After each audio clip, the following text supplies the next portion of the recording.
Educational resources, or OER, are part of a global movement to increase access to educational materials to students, instructors, and professionals.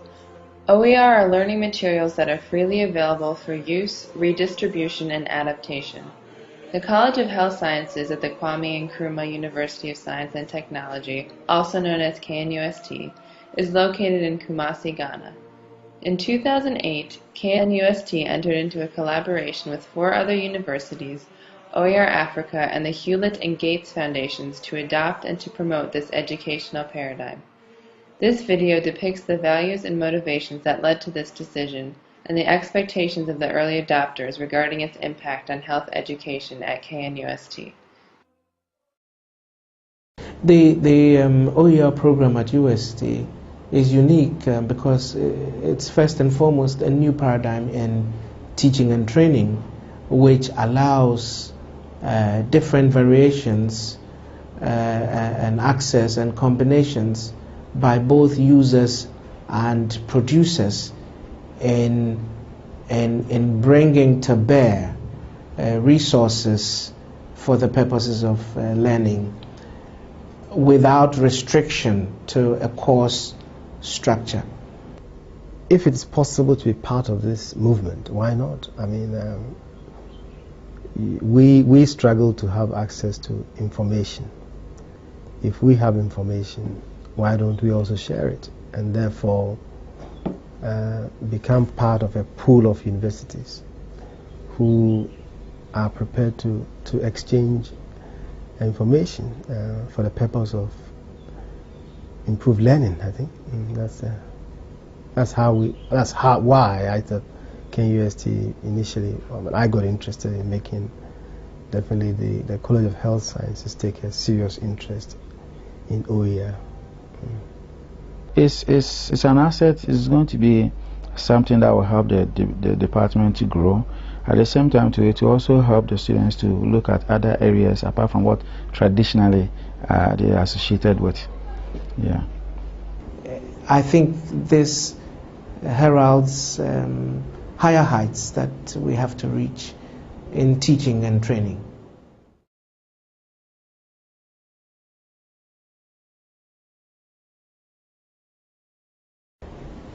We were first exposed to open educational resources during the pivotal visit of President Mary Sue Coleman of the University of Michigan, and we had an exposition by Professor Kari Engelberg from Michigan, and indeed the sophistication that was portrayed led me to say to myself that this was well nigh impossible in our part of the world.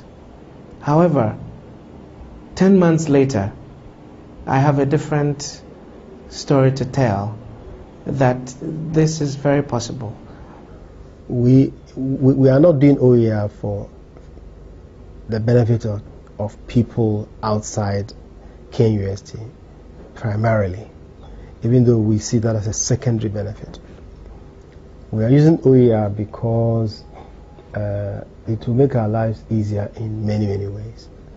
Having my lecture material readily available to students 24 hours a day, 7 days a week, means that they can even read it before they come to meet me in the lecture room. And therefore, they will probably ask the right questions if they've read it. After the lecture, if there's something they do not understand, I expect that they'll be able to refer back to my material and go over it again.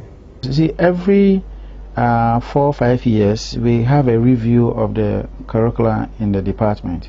And so this year, we had planned at the beginning of the year that we're going to have a retreat and discuss, review the program. And then OER came in. And so the timing was just appropriate for us to be able to look at expanding it, reviewing it, and also at the same time satisfying the demands of the OER program. OER is unique in that it's a new paradigm in education and training.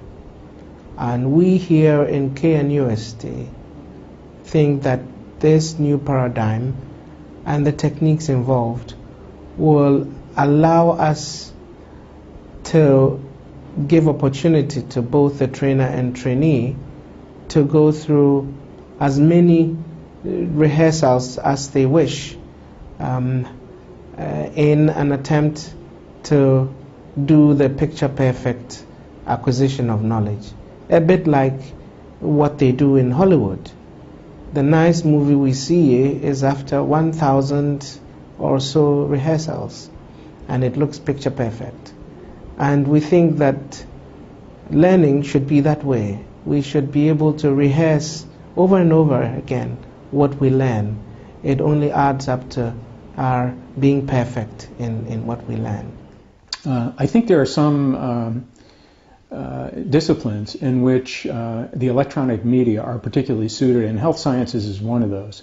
A lot of the material that has to be learned requires a visual interface and can be taught and learned much more easily with pictures or with moving pictures or with sound, better than it could be in a classroom or on the printed page.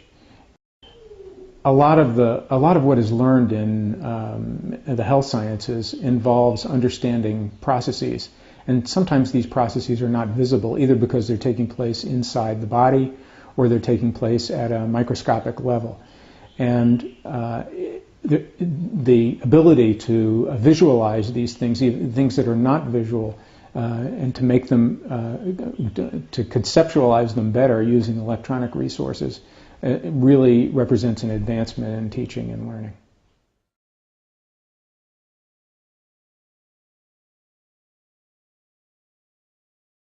This would more or less bring a revolution to the way we learn, because we are so used to, directly interacting with our teachers. First of all, it would be convenient to the lecturer because he has to give the same lessons over and over again. So if it's put in the form of an OER, then it can be made accessible to the students. But going through the videos, what I realized was that, I don't know if it's by design, but they've been designed in such a way that they are not replacing the main student-teacher interactions we are supposed to have. They are such that if you're a serious student, you go for lectures, you go for your labs, and you add them, they are the perfect helping aid. But they're also designed such that you can't be lazy and use them to replace the class sessions. It won't work. They are meant to go hand in hand. We are not pretending that this is a substitute for the real thing, not at all. But we believe that just having that opportunity to review what was not seen well during the teaching period, either on the clinic, on the ward, or in the laboratory, means that when the opportunity arises, they'll be able to do it well or better. You get to go over the same lectures as often as you want to. And with the ones that I've gone through, the advantage I see is that our lecturers were used. So these are professors and doctors we are familiar with. So you're listening to it in the bedroom and it feels like you're having a one-on-one interaction. Because what happens here is that we are about 140 students in the class, and the student to teacher ratio is so large. So in class, you don't get to get that maximum exposure to the lecturer. And so OER just ensures that those who are not able to listen to you, not even to get seats in the lecture hall, will still have access to your teaching material. In third year, for example, we have these labs we do, and normally they give us laboratory books, so that if we have clinical videos on gram staining, for example, and the lab gives us the theory on it, then you watch the video before you go to the lab, so you don't feel lost, and you can review it over and over, and it sticks. So I think it's really going to be helpful.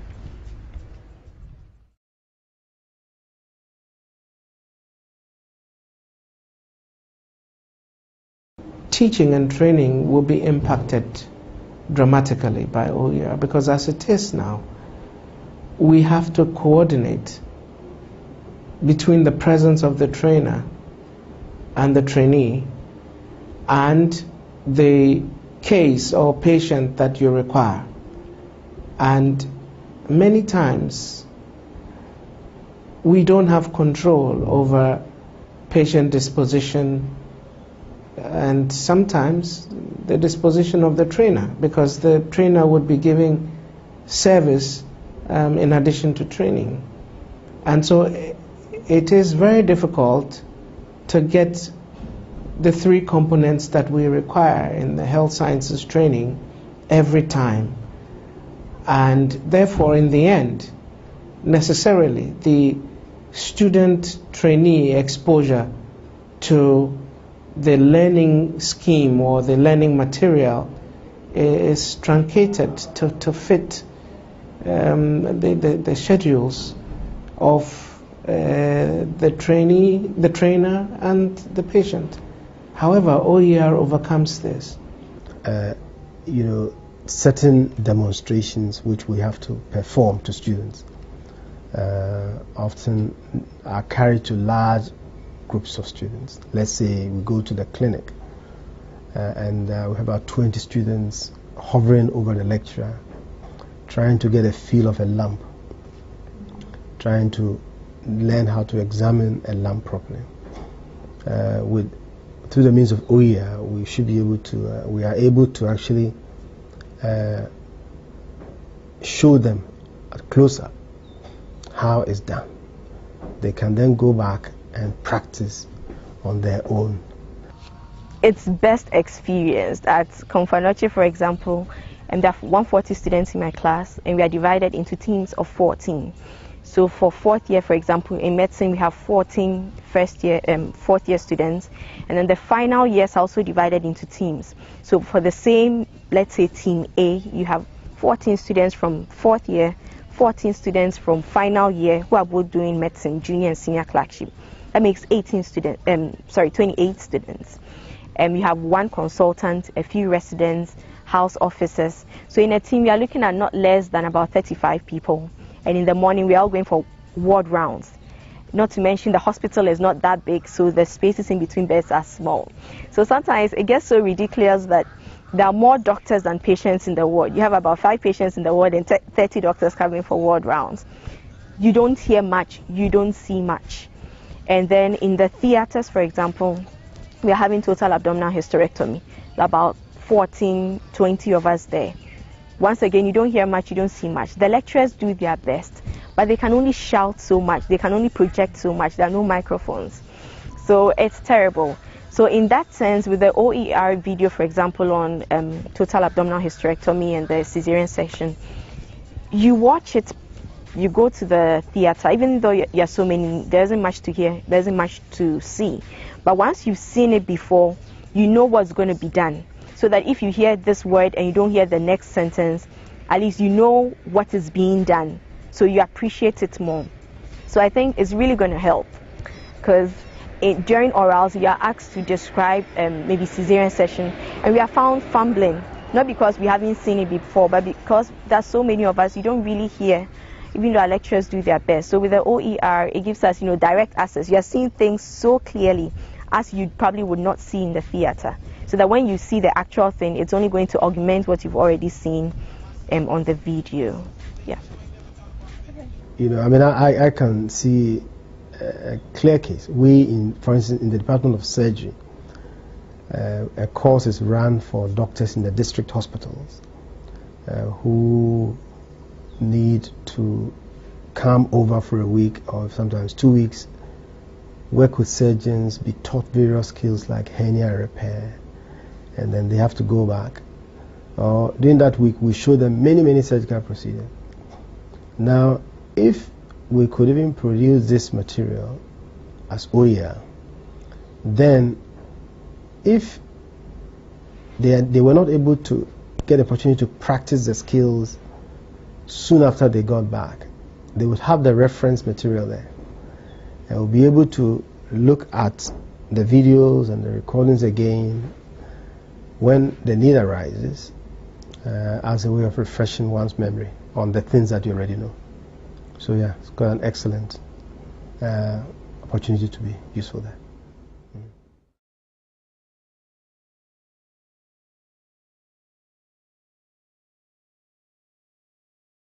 the present resources that we have, coupled with enthusiasm for producing educational materials,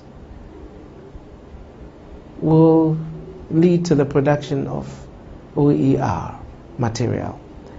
Indeed, software and some equipment help to make this sophisticated, but it is not an impossibility. And I would encourage, and I feel encouraged myself, that the sophistication did not put me off, and it should not put anyone off. I think that among the faculty members, there'll be some who will become hobbyists in producing electronic learning material that will turn into OER. But most of them will be very satisfied to hook up with another resource, that is a media specialist from the university, who can help them take the material that they already have or that they wish to produce and put it into a format that will make it acceptable in the e-learning universe. So I think what the faculty members need to learn is what is possible, and also to have a sense of what's required to take material and turn it into an interactive program or a video program or whatever the desired output is. Communication design, as we have over here, is more often than not misunderstood. People tend to relegate it to just painting and drawing. But apart from being a creative activity, it's also stimulating intellectual and technical activity, where we produce multimedia content to satisfy various demands.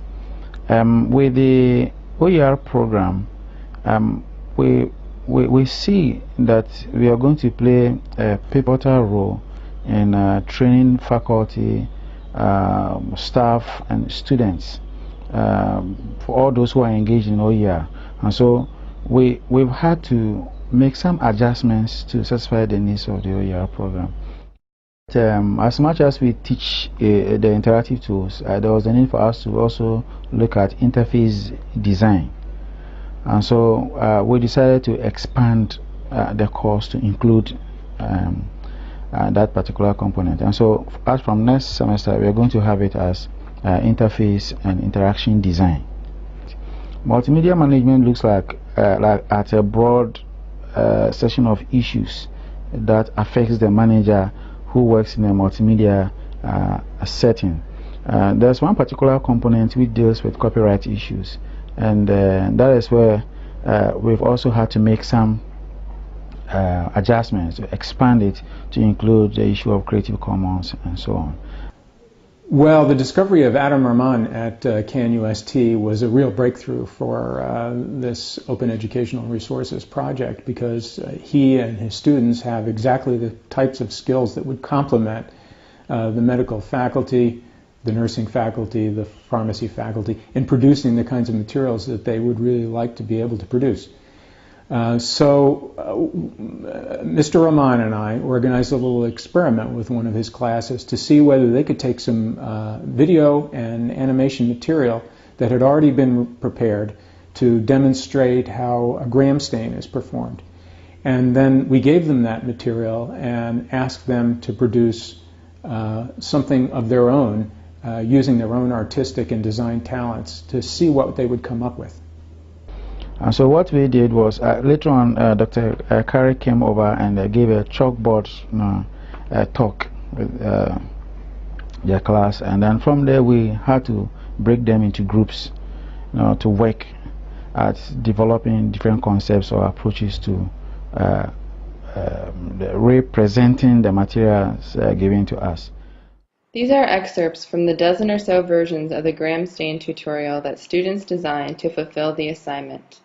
This experiment demonstrated that a partnership between health professionals and communication design students and faculty can lead to materials that reflect advanced science topics in a well-designed educational interface.